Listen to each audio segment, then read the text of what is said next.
রাত নেমেছিল টালিগঞ্জের রাস্তায়, আলো আর অন্ধকারের মাঝামাঝি কোথাও। ফাঁকা পথের বুক জুড়ে দুটি মানুষ লিখছিল নীরব প্রেমের চিঠি।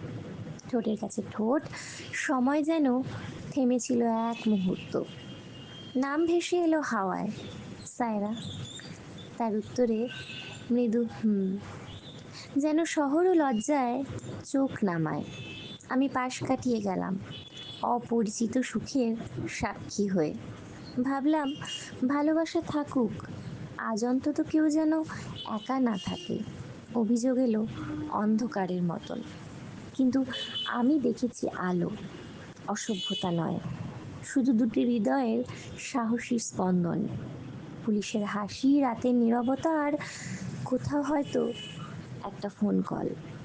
বারান্দায় দাঁড়াবে, অথবা আজ বাইরে খাবে। এই শহর বাঁচুক এমন ছোট ছোট কোমলতায়। আমরা সবাই বুক দিয়ে আগলে রাখি যা কিছু সুন্দর, যা কিছু ভালোবাসা। কারণ শেষ পর্যন্ত জীবনের কাছে দাবি খুব কম, কেউ ভালো থাকুক আর কেউ কাউকে চুমু খাক নিঃসংকোচে।